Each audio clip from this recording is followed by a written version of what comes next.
Good morning students, myself Samir Chauhan. I welcome you in Sunrise Education Academy Samdari.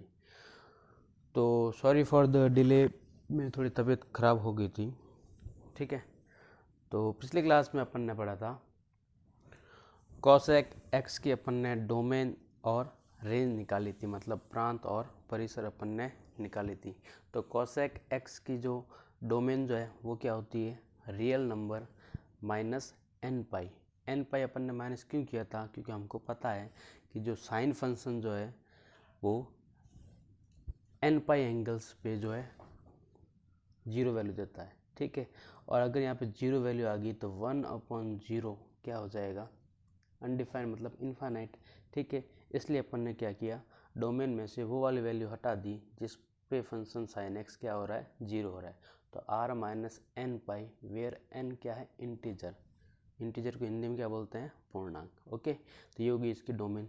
फिर बात की थी अपन ने रेंज की। तो रेंज क्या आ रही थी, देखो 1 से ऊपर ऊपर वैल्यू जा रही थी, यहाँ पर भी देखो -1 से नीचे ही वैल्यू जा रही थी। तो रेंज क्या हो रही थी यहाँ पे, माइनस इन्फिनिटी से -1 यूनियन 1 से इन्फिनिटी। इस चीज़ को अपन इस तरह भी बोल सकते हैं। बेसिकली क्या हो रहा है कि 1 से ऊपर वाली वैल्यू है और -1 से नीचे वाली वैल्यू, और 1 और -1 के बीच की वैल्यू तो आ ही नहीं रही है। तो इस चीज़ को हम इस प्रकार भी लिख सकते हैं कि रियल नंबर में से क्या माइनस कर दो, -1, 1 का ओपन इंटरवल।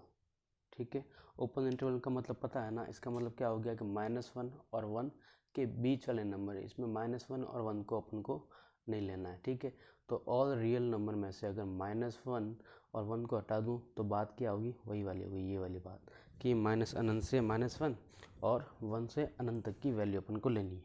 ठीक है, तो ये हो गया था इसका ग्राफ। ओके, उसके बाद अपना अगला टॉपिक था इन्वर्स फंक्शन, प्रतिलोम फलन। अब इन्वर्स फंक्शन या फिर प्रतिलोम फलन कब निकलेगा, उसकी मैंने कंडीशन बताई थी कि यदि कोई फलन f एकेकी आच्छादक फलन है तभी उसका प्रतिलोम फलन निकाला जा सकता है। मतलब if a function is 1 on 2 then only its inverse function can be determine. मतलब क्या हो गया, एकेकी आच्छादक फलन मैंने आपको फर्स्ट चैप्टर में बताया था। ठीक है, तो मतलब किसी फंक्शन के इन्वर्स होने के लिए, जैसे साइन है तो साइन का इन्वर्स फंक्शन अपन ने देखा है, लेकिन होता कैसे है ये भी पढ़ेंगे इसमें। तो साइन है तो साइन का इन्वर्स फंक्शन, तो साइन का इन्वर्स फंक्शन अपन कब निकालेंगे, जब साइन जो क्या हो, साइन फलन जो क्या हो वो क्या हो, एकेकी आच्छादक या फिर 1 on 2 हो। ठीक है, तो एक बार वापस से एक बार देख लेते हैं रिवीजन। देखो यहाँ पे हमने टाइप्स ऑफ फंक्शन में जब अपन ने पढ़ा था तो 1 फंक्शन, ठीक है, 1 अलग से पढ़ा था और ऑन टू अपन ने अलग से पढ़ा था। ठीक है, तो 1 फंक्शन अपन ने डायग्रामेटिकली पढ़ा था। ठीक है, अब अगर इक्वेशन अगर दे रखी हो तब अपन कैसे पहचानेंगे कि ये फंक्शन जो है वो 1 है, मतलब एकेकी है या नहीं है। तो देखो कैसे करेंगे। देखो हमको पता है डायग्रामेटिकली, वापस एक बार बता देता हूँ कि 1 किसको बोलते थे अपन। ठीक है, जैसे सेट ए से ये सेट बी नाम दे दिया मैंने, कोई एक फंक्शन f डिफाइन हो रहा है, इसमें मान लो एलिमेंट थे 1 2 3 और 4 5 और 6।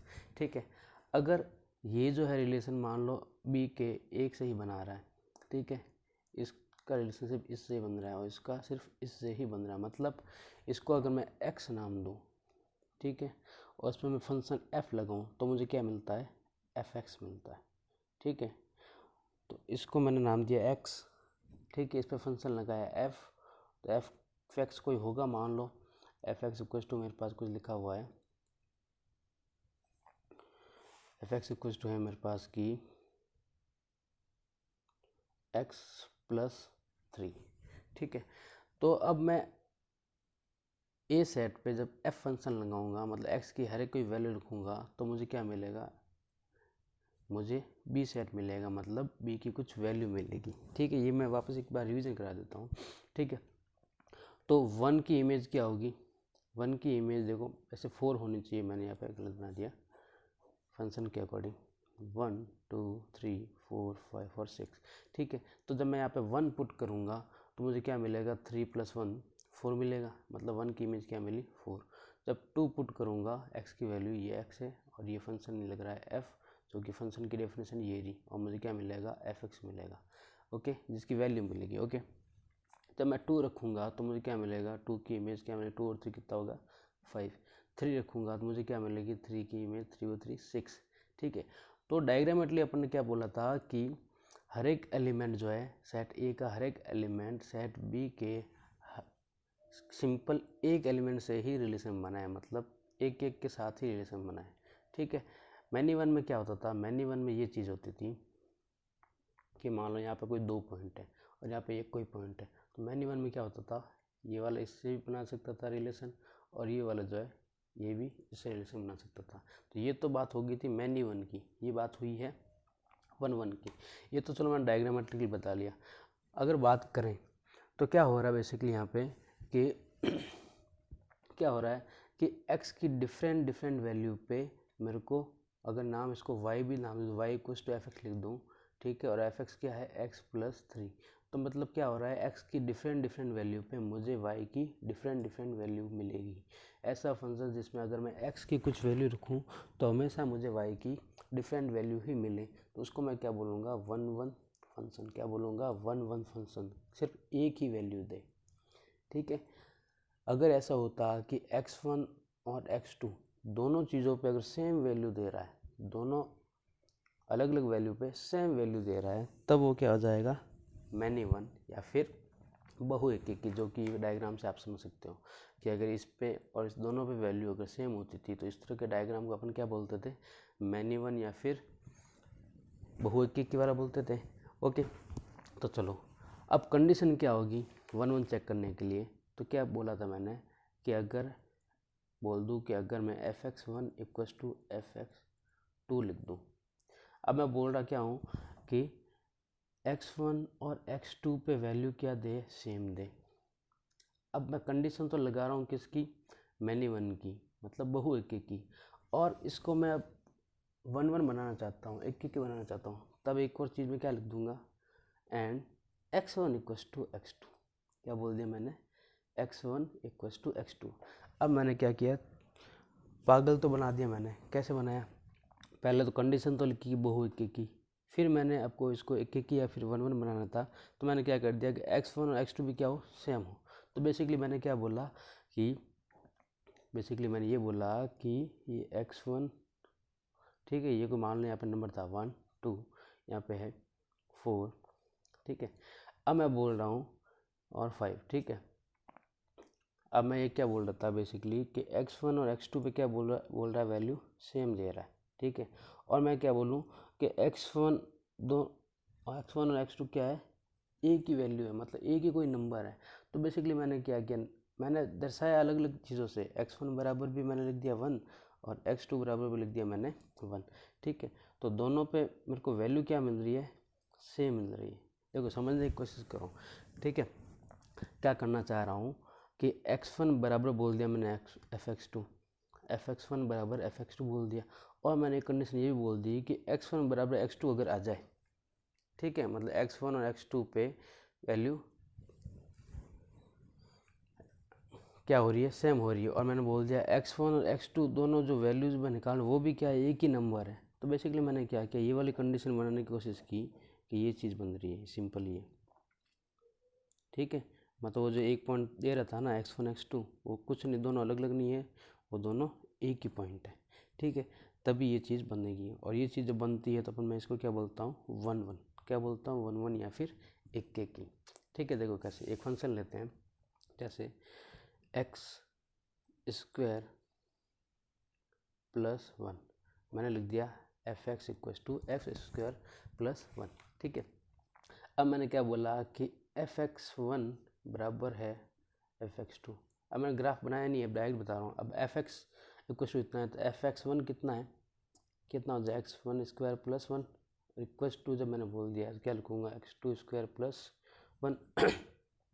अब अगर यहाँ पे मेरा x1 बराबर x2 आ जाए तो मैं क्या बोलूँगा वो दोनों पॉइंट सेम ही थे और वो फंक्शन क्या है एक एक फंक्शन। तो देखो यहाँ पे 1 से 1 कट जाएगा, x1 का स्क्वायर = x2 का स्क्वायर, स्क्वायर से स्क्वायर कट गया, x1 इक्वल टू क्या आ गया x2।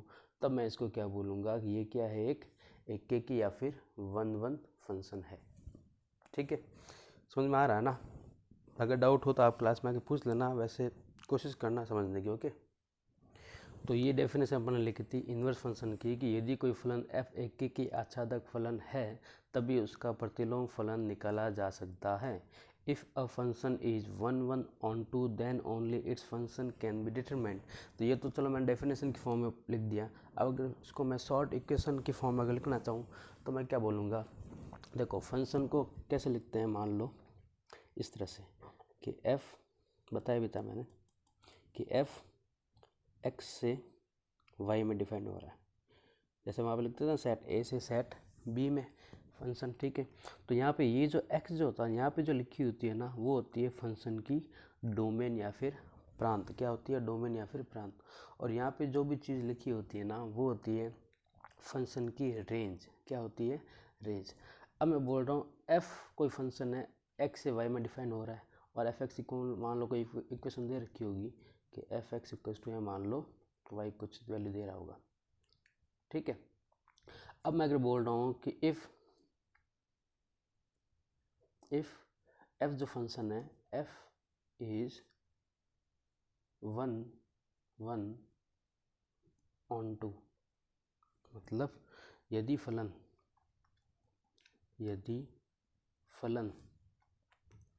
एक की, अगर ये वाला जो f फंक्शन है ये एक की आच्छादक है, अगर ये एक आच्छादक है तब मैं इसका क्या निकाल सकता हूँ, इन्वर्स फंक्शन निकाल सकता हूँ।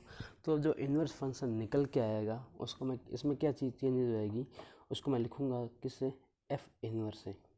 ठीक है, जब सिंपल फंक्शन था तो मैं f लिखता था, अब ये इन्वर्स फंक्शन है तो मैं क्या लिखूँगा, f इन्वर्स।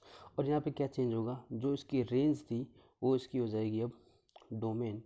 ओके, और जो इसकी डोमेन थी वो इसकी हो जाएगी अब रेंज। ठीक है, और यहाँ पे जब f(x) जब मैं लिखा था तो जब रेंज और डोमेन चेंज होगी तो ये भी चीज़ क्या हो जाएगी, चेंज हो जाएगी। तो f इन्वर्स यहाँ पे आ जाएगा मेरा y। क्यों, क्योंकि अब डोमेन मेरे y बता रहा है इक्वल्स टू x।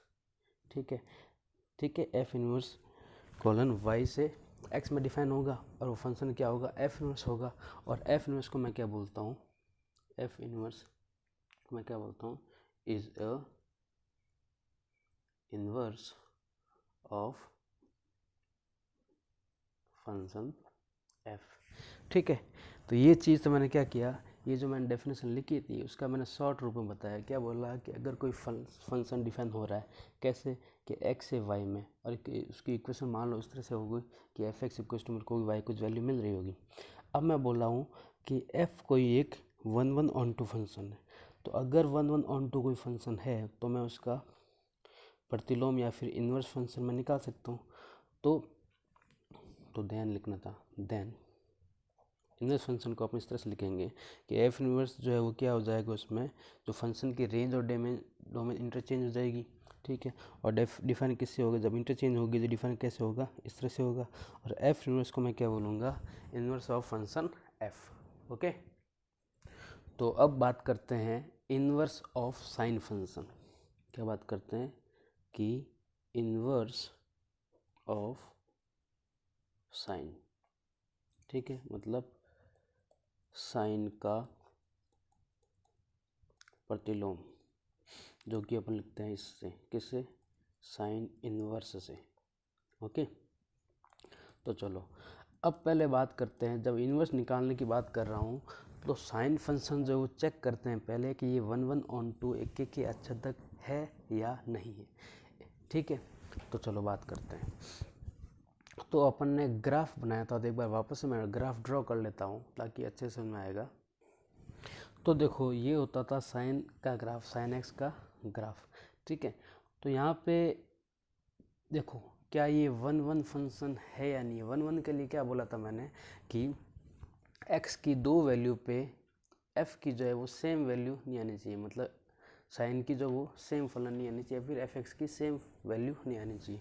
तो यहाँ पे ध्यान दो क्या हो रहा है कि अगर मैं x की दो वैल्यू चेक करूँ, ठीक है, x की दो वैल्यू चेक करूँ, देखो ये एक्स एक्सिस जो है ये अपन को क्या बताता था, एक्स वाला पॉइंट, और वाई एक्सिस क्या बताता था अपन को, मतलब उस फंक्शन की वैल्यू कितनी आ रही है। ठीक है, तो अगर मैं 2 पॉइंट लूँ, देखो यहाँ पे क्या हो रहा है, देखो यहाँ पे ये जो वैल्यू है, देखो ये वाली वैल्यू जो है वो इस एंगल पे भी आ रही है, मतलब यहाँ पे कोई एंगल होगा उस पर भी आ रही है, और ये सेम वैल्यू जो है किस एंगल पे आ रही है, इस वाले पॉइंट पे भी आ रही है। मतलब यहाँ पे मेरे को x1 अगर नाम दूँ, इसको अगर नाम दूँ x2, तो यहाँ पे बेसिकली क्या हो गया कि x1 और x2 क्या है, दोनों अलग अलग वैल्यू है, लेकिन उस पर जो वैल्यू जो आ रही है फंक्शन की वो क्या आ रही है, सेम आ रही है।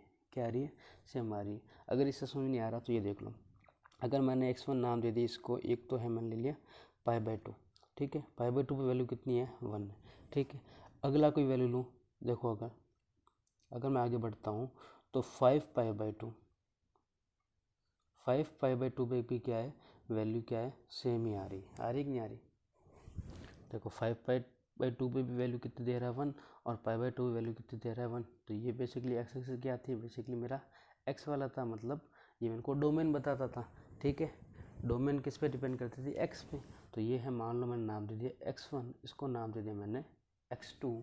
ठीक है, तो x1 और x2 डिफरेंट वैल्यू पे वैल्यू क्या आ रही है, सेम आ रही है, तब मैं उसको क्या बोलता था, मैनी वन। देखो इधर, देखो अगर x की 2 वैल्यू हो जाए, जैसे x1 और x2 हो जाती थी और सेम वैल्यू अगर आती थी, तो इस वाले डायग्राम को मैं क्या बोलता था, ये किसके लिए बनाता था मैं, मैनी वन के लिए। ठीक है, लेकिन मुझे तो 1 1 चाहिए था, मुझे तो क्या चाहिए था, इस तरह का डायग्राम चाहिए था, मतलब हर एक पॉइंट पे सेम ही, मतलब एक ही इमेज बने या फिर एक ही वैल्यू दे, तो वो होता था 1 1। लेकिन यहाँ पे तो मेरी कंडीशन बन गई है किसकी, मैनी वन की।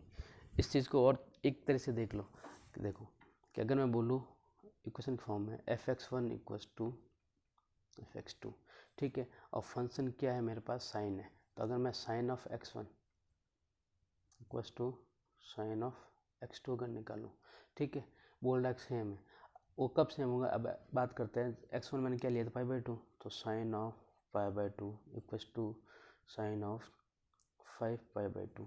तो अब देखो साइन से साइन में काट दूंगा, तो π/2 इक्वल्स टू 5π/2 होता है क्या, ये नहीं होता, मतलब x1 नॉट इक्वल्स टू आ गया मेरे पास x2, नहीं x1 not equals to x2 आ गया, लेकिन 1 1 होने के लिए क्या होना चाहिए था, x1 बराबर x2 होना चाहिए था, मतलब fx1 इक्वल्स टू fx2 है, तो x1 बराबर x2 होना चाहिए था, तब मैं उसको बोलता था 1 1। लेकिन यहाँ पे क्या आ गया, x1 not equals to x2 आ गया। इसका मतलब क्या है, ये फंक्शन जो है वो 1 1 तो नहीं है, 1 1 तो नहीं है। ठीक है, तो आप अभी बोल सकते हो कि सर जब 1 1 ही नहीं है तो ऑन टू चेक करने की क्या ज़रूरत, फिर तो ये इन्वर्स फंक्शन निकलेगा ही नहीं। लेकिन हमको पता है कि इन्वर्स तो ये इसका होता है। ठीक है, तो चलो 1 1 तो नहीं है, अब बात करते चलो एक बार ऑन टू भी चेक कर लेते हैं। तो ऑन टू का मतलब क्या होता है, देखो ऑन टू या फिर अच्छा देखो, मैंने देखो डायग्राम में क्या बताया था कि अगर ए से बी में कोई फंक्शन डिफाइन है, ठीक है, तो मैंने क्या बोला था कि हर एक बी सेट बी के कोई भी एलिमेंट छूटना नहीं चाहिए, मतलब बी का कोई भी एलिमेंट छूटना नहीं चाहिए, मतलब या फिर बोलूँ कि बी का रिलेशन ए सेट से किसी न किसी से होना चाहिए।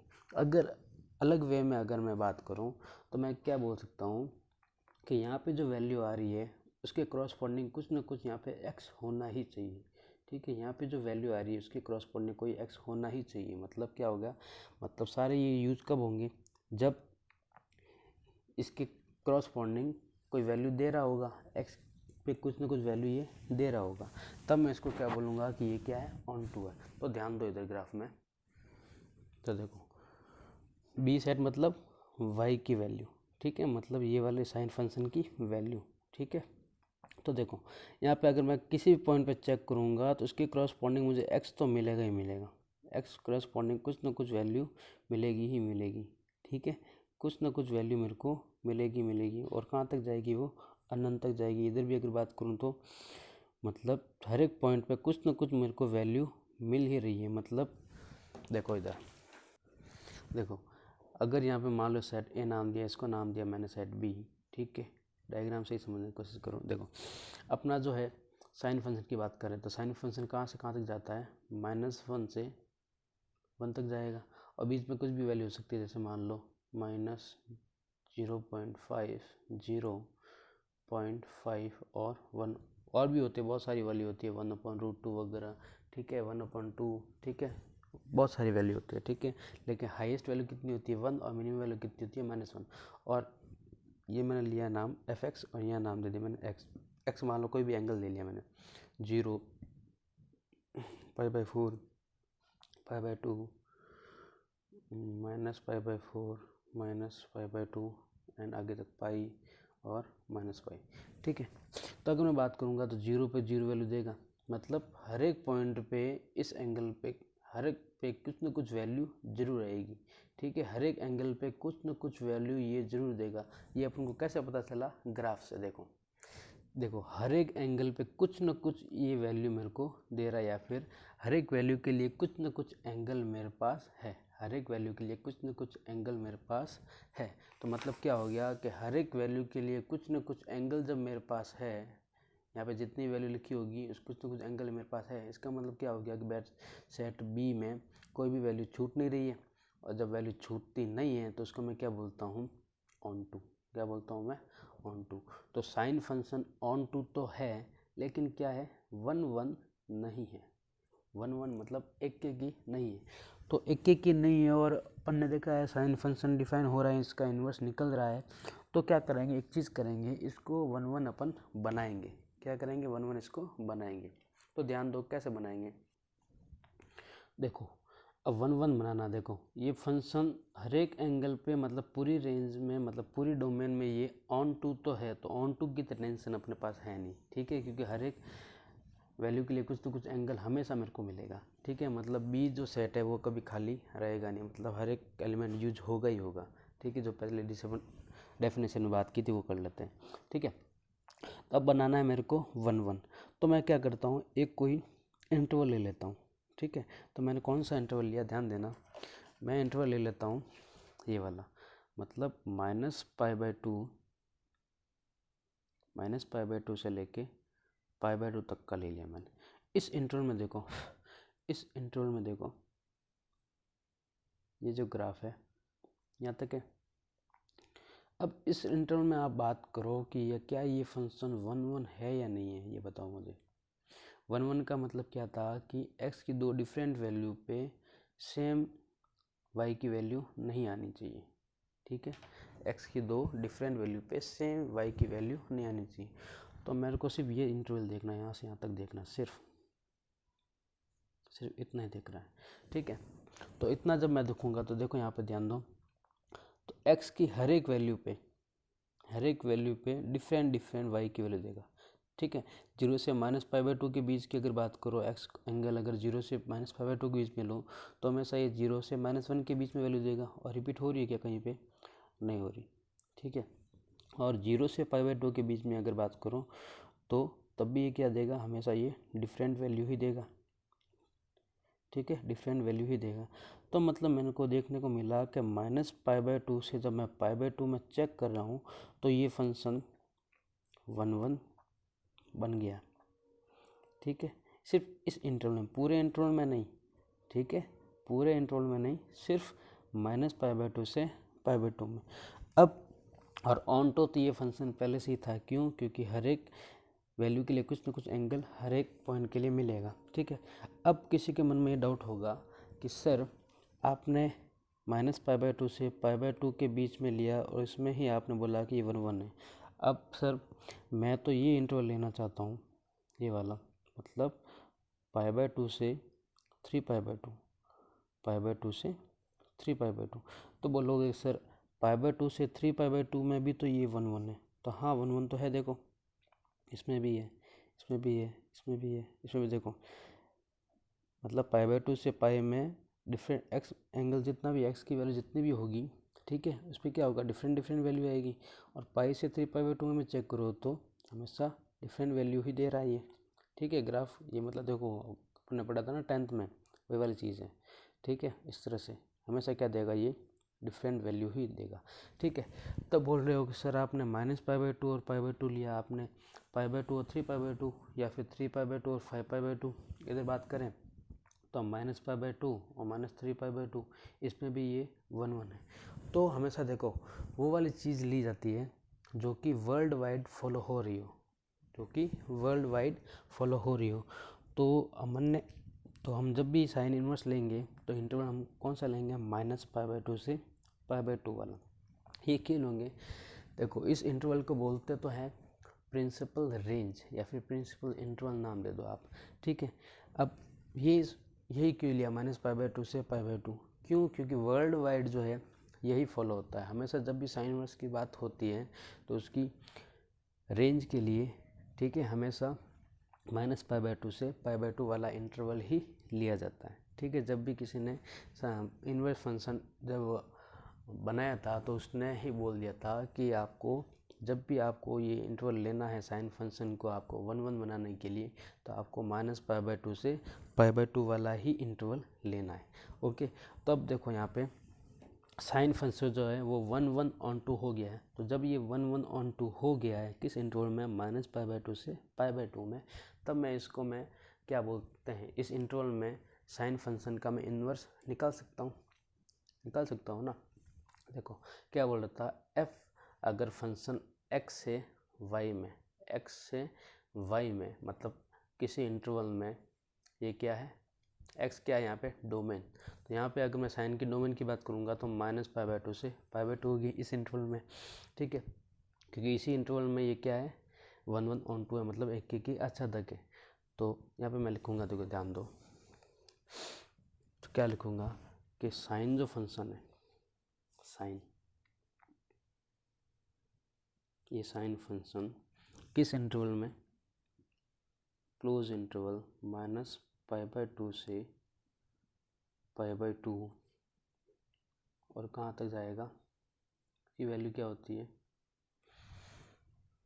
क्या देता है ये, -1 और 1 तक की वैल्यू देता है,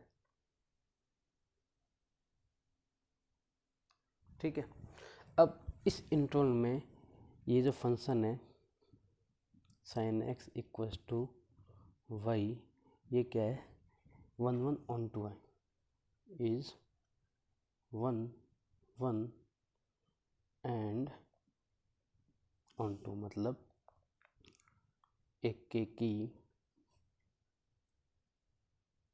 आच्छादक फलन है। तो जब ये इक्के की आच्छादक फलन बन गया है तो इसका मैं इन्वर्स निकालूंगा, और जब मैं इन्वर्स निकालूंगा तो क्या चीज़ हो जाएगी, ये हो जाएगी साइन ऑफ इन्वर्स, और इंटरवल क्या हो जाएंगे, चेंज हो जाएंगे। और sine inverse y equals to मैं क्या लिखूंगा, x, और साइन इन्वर्स को मैं क्या बोलूँगा, साइन का इन्वर्स फंक्शन, ठीक है। देन या फिर तब क्या लिखूंगा, साइन इनवर्स, वहाँ पे क्या हो रही थी, डोमेन और रेंज क्या हो रही है, इंटरचेंज हो रही थी। तो यहाँ पर भी क्या हो जाएगी, साइन इनवर्स ऑफ -1, ये तो हो जाएगी इसकी अब डोमेन, और -π/2, π/2 ये उसकी हो जाएगी रेंज। तो ये फंक्शन, ठीक है। और मैं इसको कैसे लिखूँगा, sine inverse of y equal to बन जाएगा अब x बन जाएगा, ठीक है। तो ये अपना फंक्शन निकल के आएगा साइन इनवर्स फंक्शन। कब, जब मेरी रेंज या फिर डोमेन की बात करें फंक्शन की, साइन फंक्शन की, देखो तो जब मेरी साइन फंक्शन की डोमेन -π/2 से π/2 होगी तभी ये फंक्शन 1 1 ऑन 2 होगा, और जब ये 1 1 ऑन 2 बन जाएगा तो इनवर्स फंक्शन की डेफिनेशन के अकॉर्डिंग अपन क्या बोल सकते हैं कि f इनवर्स एक फंक्शन होगा जो कि y से x में जाएगा, मतलब डोमेन और रेंज इंटरचेंज हो जाएगी। और उसको कैसे लिखेंगे, f inverse of y equals to x, ठीक है, जैसे मैंने पिछले लिख लिया है इस तरह से। क्या हो जाएगा, साइन इनवर्स -1, 1, और ये तो बन गई इसकी डोमेन, और ये बन गई इसकी रेंज, और ये बन जाएगा sine inverse y equals to x function, okay. तो अगर मैं बात करूँ आपको domain of sine inverse function की, ठीक है, तो आप बता सकते हो, तो आप क्या लिखोगे, domain of sine inverse y। जब साइन इनवर्स फंक्शन की बात कर रहा हूँ तो डोमेन देखो किस पे डिपेंड कर रही है, y पे, और y यहाँ पे क्या है, ये वाली चीज़ भी तो होती थी अपनी डोमेन या फिर प्रांत बताने के लिए। तो ये कितनी हो जाएगी -1,1। ठीक है, मतलब बात करते हैं इसकी प्रांत की, साइन इनवर्स y की प्रांत। ठीक है, अब बात करते हैं range of sine inverse y। तो रेंज क्या होगी, देखो रेंज ये वाली चीज़ क्या बताती है, रेंज बता देती, मतलब अगर मैं लिखता था f:x से y, तो x क्या बताता था मेरे को डोमेन और y क्या बताता था मेरे को रेंज। यहाँ पे साइन इनवर्स कॉलन -1,1 से -π/2 से π/2, तो ये क्या बताएगी इसकी रेंज साइन इनवर्स फंक्शन की। ओके, तो आज की क्लास अपन यहीं तक रखते हैं। नेक्स्ट क्लास में अपन पढ़ेंगे कॉस इनवर्स। ठीक है, मतलब कॉस का इन्वर्स अपन कैसे निकालेंगे, उसके लिए अपन जो प्रिंसिपल इंटरवल या फिर प्रिंसिपल डोमेन जो है वो अपन क्या लेंगे, तो उस चीज़ के बारे में अपन बात करेंगे। ओके, तो रिवीजन करते रहना। Thank you.